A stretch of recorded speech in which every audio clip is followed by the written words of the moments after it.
One-horse open sleighs were popular that year, though without the horse, of course. Roman chariots, Conestoga wagons, and even bathtubs were also on the road. The definition of what was street legal was broad, and with magic you could get almost anything up to freeway speeds. A teenage girl on a broom almost cut me off when I attempted to turn left into a phlogiston station. "Cover me," I yelled to the dust monkey as he trotted out of the tiny office, eager as a puppy. "Sure thing, mister," he said. He gestured magically at my 5-year-old Puck in a confident way, but he was obviously new at the job because he had to read that week's proprietary fuel spell from a sheet of paper. The spell fell over my car like a gossamer blanket, briefly making it glow. I waited for a barbershop chair to pass, then drove out of the station and down to Canal Street, where I was supposed to have lunch with Harold Silverwhite.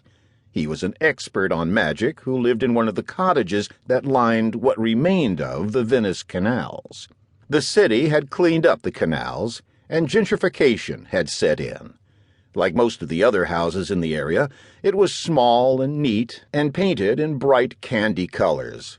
Silverwhite's cottage was different from the others in that it had a brown shingled roof that was oddly peaked and raked. An enthusiastic pink trumpet vine covered the walls. The day was unseasonably warm for Venice, but wisps of white smoke drifted from the chimney of Silverwhite's cottage. 100 feet away, a man leaned against the railing of one of the old bridges that arched picturesquely over the canal, smoking and contemplating the ducks circling in the placid water. I pulled into the driveway next to Silverwhite's van, white and with his name on the side in a circus font, and went to knock on the door of the house. "Come in," the door said as it opened. For some reason, no matter how many times it happened, I was tickled by the fact the door recognized me.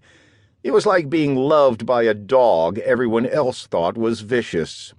The house was much larger inside than it seemed outside. You could put the entire outside into the living room, a cozy nook that looked like the reading room in an old-fashioned men's club, all dark wood and soft-studded leather. Floor-to-ceiling bookcases lined the walls, with books showing behind the glass windows and the doors, each one now carefully closed. A big fireplace took up one wall, but nothing in it was burning, so the smoke had to be coming from someplace else. Clever deduction. Me and Sherlock Holmes. The suggestion of a really terrible smell fought its way into my nose. "In here, old chum," Silverwhite called out. I followed the sound of his voice to a room that was even larger than the living room. It seemed part kitchen and part laboratory. Vials, retorts, and flasks were everywhere. Books, like heavy prehistoric butterflies, were open on a lab bench. In the fireplace, a fire burned under a pot like the ones in cannibal cartoons. It was big enough to boil at least 2 men whole. The smoke was rising from there, and the smell was much worse. It scoured the inside of my nose like a pad of metal wool.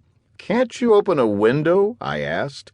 "No can do, old chum. I'm afraid the smell is part of the whole experimental experience." "I'm a little surprised you're not stinking up the whole neighborhood." He shook his head. "It doesn't have to smell after it leaves here, so it doesn't."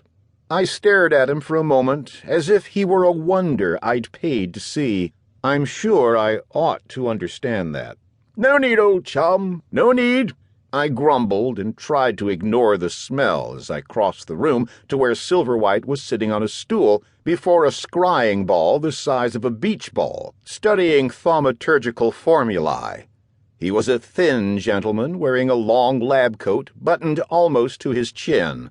Beneath it I could see the beautifully tied knot of a dark tie. He had delicate features and tightly packed curls of a brown so light in color it was almost blonde. I always got the impression that he was just visiting from an earlier, more decorous and genteel age. To keep listening to this audiobook, I've left you a link in the description so you can do it, at no cost thanks to Audible's 30-day free trial.